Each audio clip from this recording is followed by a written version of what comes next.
Hi guys, ಎಲ್ರಿಗೂ ನಮಸ್ಕಾರ. Welcome to Kannada tech Android YouTube channel. ನಾನು ಕಾರ್ತಿಕ್.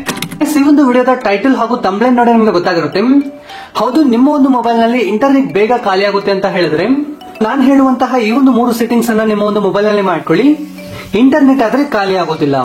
ಸೊ ಏನೋ ಒಂದು 3 ಇಂಪಾರ್ಟೆಂಟ್ ಸೆಟ್ಟಿಂಗ್ಸ್ ಅಂತ ಹೇಳಿ ಈ ಒಂದು ವಿಡಿಯೋದಲ್ಲಿ ನಾನು ನಿಮಗೆ ಡೀಟೇಲ್ ಆಗಿ ಎಕ್ಸ್ಪ್ಲೇನ್ ಮಾಡ್ತೀನಿ.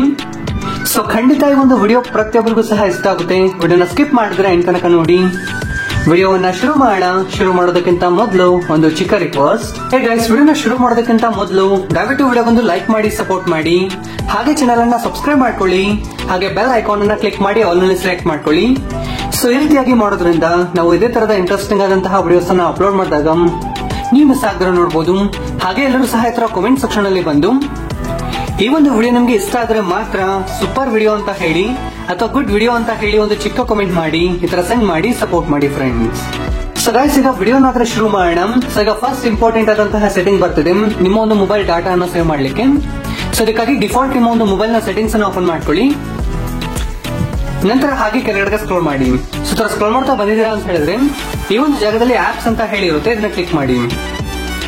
ಸೊ ನಂತರ ಈ ಒಂದು ಜಾಗದಲ್ಲಿ ಅನ್ವಾಂಟೆಡ್ ಆಪ್ಸ್ ಗಳಿಗೆ ಇಂಟರ್ನೆಟ್ ಸಪ್ಲೈ ಏನಾದ್ರೆ ಸ್ಟಾಪ್ ಮಾಡಿ ಗಾಯ್ಸ್. ಸೊ ಈಗ ಎಕ್ಸಾಂಪಲ್ ಹೇಳಬೇಕು ಅಂತ ಹೇಳಿದ್ರೆ MX ಪ್ಲೇಯರ್ ಗೆ ಇಂಟರ್ನೆಟ್ ನ ಅವಶ್ಯಕತೆ ಆದ್ರೆ ಇರೋದಿಲ್ಲ, ಆದ್ರೂ ಸಹ ಇಂಟರ್ನೆಟ್ ನ ಪರ್ಮಿಷನ್ ತಗೊಂಡು ಅಡ್ವರ್ಟೈಸ್ಮೆಂಟ್ಸ್ ಆದ್ರೆ ಶೋ ಆಗ್ತಿರುತ್ತೆ ಅಲ್ವಾ. ಸೊ ಇದಕ್ಕೆ ಅಡ್ವರ್ಟೈಸ್ಮೆಂಟ್ ಶೋ ಆಗೋದ್ರಿಂದಲೂ ಸಹ ಇಂಟರ್ನೆಟ್ ಆದ್ರೆ ರೆಡ್ಯೂಸ್ ಆಗುತ್ತೆ. ಸೊ ಈಗ ಎಕ್ಸಾಂಪಲ್ ಗೆ ಅಂತ ಹೇಳಿ ನಾನು MX ಪ್ಲೇಯರ್ ಅನ್ನ ಸೆಲೆಕ್ಟ್ ಮಾಡ್ತೀನಿ. ಈಗ ಅಂದ್ರೆ ಎಕ್ಸಾಂಪಲ್ ಗಾಗಿ ಅಂತ ಹೇಳಿ MX ಪ್ಲೇಯರ್ ಅನ್ನ ಸೆಲೆಕ್ಟ್ ಮಾಡ್ತೀನಿ. ನಂತರ ಈ ಒಂದು ಜಾಗದಲ್ಲಿ ಮೊಬೈಲ್ ಡಾಟಾ ಯೂಸ್ಡ್ ನೋಡಿ, ಇಲ್ಲಾಂದ್ರೆ ನೀವು ಗಮನಿಸಿದ್ರೆ ಎಷ್ಟು ಇಂಟರ್ನೆಟ್ ಹೋಗಿದೆ ಅಂತ ಹೇಳಿ. ಸೊ ಒಂದು ಅಪ್ಲಿಕೇಶನ್ ಗೆ ಇಂಟರ್ನೆಟ್ ನ ಅವಶ್ಯಕತೆ ಇಲ್ಲ, ಬಟ್ ಸ್ಟಿಲ್ ಇಂಟರ್ನೆಟ್ ಆದ್ರೆ ತಗೊಳ್ತಿರುತ್ತೆ. ಅಂದ್ರೆ ಬ್ಯಾಕ್ ಗ್ರೌಂಡ್ ಅಲ್ಲಿ ಇಂಟರ್ನೆಟ್ ನ ಕನ್ಸ್ಯೂಮ್ ಆದ್ರೆ ಮಾಡ್ತಿರುತ್ತೆ. ಇದನ್ನ ನೀವು ಸ್ಟಾಪ್ ಮಾಡಬೇಕು ಅಂತ ಹೇಳಿದ್ರೆ ಈ ಒಂದು ಜಾಗದಲ್ಲಿ ಮೊಬೈಲ್ ಡಾಟಾ ಅಂತ ಇದೆಯಲ್ವಾ, ಇದನ್ನ ಕ್ಲಿಕ್ ಮಾಡಿ. ನಂತರ ಈ ಒಂದು ಜಾಗದಲ್ಲಿ hello back ground data usage ಅಂತ ಇದೆಯಲ್ವಾ, ಇದನ್ನ ಸ್ಟಾಪ್ ಮಾಡಿ. ಸರಿಯಾಗಿ ಅವಶ್ಯಕತೆ ಇಲ್ಲದಿರುವಂತಹ ಅಪ್ಲಿಕೇಶನ್ ಗಳಿಗೆ ಬ್ಯಾಕ್ ಗ್ರೌಂಡ್ ಡಾಟಾ ಅನ್ನ ಸ್ಟಾಪ್ ಮಾಡಿದಾರ ಅಂತ ಹೇಳಿದ್ರೆ ನೀವಾದ್ರೆ ಇಂಟರ್ನೆಟ್ ಸುಮ್ಮನೆ ವೇಸ್ಟ್ ಆಗೋದನ್ನ ರೆಡ್ಯೂಸ್ ಮಾಡಬಹುದು. ಅಂದ್ರೆ ನೀವಾದ್ರೆ ಇಂಟರ್ನೆಟ್ ಅನ್ನ ಸೇವ್ ಮಾಡ್ಕೊಳ್ಬಹುದು. ಆದ್ರೆ ವಾಟ್ಸ್ಆಪ್ ಆಗಿರ್ಲಿ ಅಥವಾ ಫೇಸ್ಬುಕ್ ಆಗಿರ್ಲಿ, ಯೂಟ್ಯೂಬ್, ಇನ್ಸ್ಟಾಗ್ರಾಮ್ ಈ ರೀತಿಯಾದಂತಹ ಅಪ್ಲಿಕೇಶನ್ ಗಳಿಗೆ ಬ್ಯಾಕ್ ಗ್ರೌಂಡ್ ಡಾಟಾನ ಸ್ಟಾಪ್ ಮಾಡಿದ್ರೆ ಅಂತ ಹೇಳಿದ್ರೆ ಆಪ್ ಓಪನ್ ಆಗೋದಿಲ್ಲ. ಸೊ ಈ ರೀತಿಯಾದಂತಹ ಆಪ್ಸ್ ಗಳಿಗೆ ಡಾಟಾನ ಸ್ಟಾಪ್ ಮಾಡಬೇಡಿ. ಸೊ ಅನ್ವಾಂಟೆಡ್ ಆಪ್ಸ್ ಇರುತ್ತಲ್ವಾ, ಸೊ ಸುಮ್ಮನೆ ಅಡ್ವರ್ಟೈಸ್ಮೆಂಟ್ ಬರ್ತಿರುತ್ತೆ, ಏನು ಯೂಸ್ ಇರೋದಿಲ್ಲ. ಸೊ ಅಂತ ಆಪ್ ಗಳಿಗಾದ್ರೆ ಬ್ಯಾಕ್ ಗ್ರೌಂಡ್ ಡಾಟಾನ ಸ್ಟಾಪ್ ಮಾಡ್ಕೊಳ್ಳಿ. ಸೊ ಅದಾದ್ರೆ ಫಸ್ಟ್ ಇಂಪಾರ್ಟೆಂಟ್ ಸೆಟ್ಟಿಂಗ್ ಆದ್ರೆ ಆಗಿರುತ್ತೆ.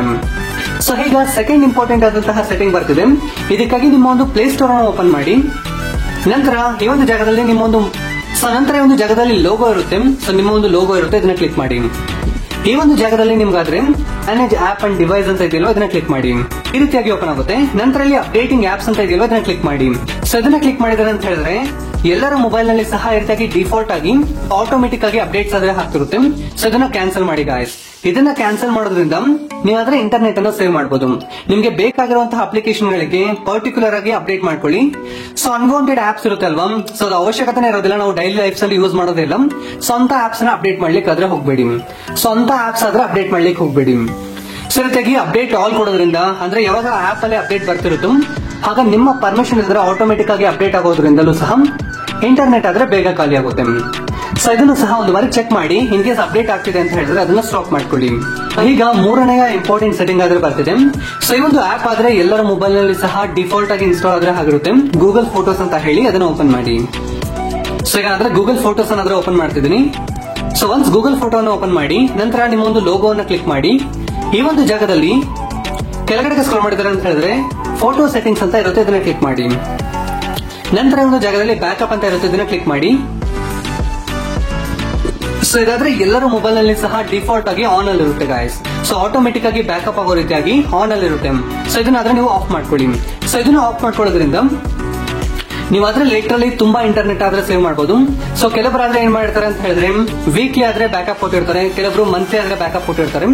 ರೀತಿಯಾಗಿ ನಿಮ್ಮ ಒಂದು ಗ್ಯಾಲರಿಯಿಂದ ಗೂಗಲ್ ಫೋಟೋಸ್ಗೆ ಬ್ಯಾಕಪ್ ಆದಾಗೆಲ್ಲ ಸಹ ಇಂಟರ್ನೆಟ್ ಆದ್ರೆ ಕನ್ಸ್ಯೂಮ್ ಆಗ್ತಿರುತ್ತೆ. ಸೊ ಆ ಒಂದು ರೀಸನ್ ಗಾಗಿ ಇನ್ ಕೇಸ್ ಈ ಒಂದು ಆಪ್ಷನ್ ಏನಾದ್ರು ಆನ್ ಇತ್ತು ಅಂತ ಹೇಳಿದ್ರೆ ಗೂಗಲ್ ಫೋಟೋಸ್ ಅಲ್ಲಿ ಇದನ್ನು ಸಹ ಆಫ್ ಮಾಡ್ಕೊಳ್ಳಿ. ಸೊ ಈ ಒಂದು 3 ಸೆಟ್ಟಿಂಗ್ಸ್ ಅನ್ನ ಮಾಡಿ ಲಿಟ್ರಲಿ ನೀವಾದ್ರೆ ಇಂಟರ್ನೆಟ್ ಅನ್ನ ಸೇವ್ ಮಾಡಬಹುದು. ಸೊ ಈ ಒಂದು ವಿಡಿಯೋದಲ್ಲಿ ನಾನು ನಿಮ್ಗೆ ನಿಮ್ಮ ಒಂದು ಮೊಬೈಲ್ ನಲ್ಲಿ ಡಾಟಾ ಬೇಗ ಖಾಲಿ ಆಗ್ತಿದ್ರೆ ಅದನ್ನ ಹೇಗೆ ಸೇವ್ ಮಾಡೋದು ಅನ್ನೋದ್ರ ಬಗ್ಗೆ ಡೀಟೇಲ್ಡ್ ಆಗಿ ಮಾಹಿತಿಯನ್ನ ತಿಳಿಸ್ಕೊಡಿದ್ದೀನಿ ಅಂತ ತಿಳಿಸಿದ್ದೀನಿ.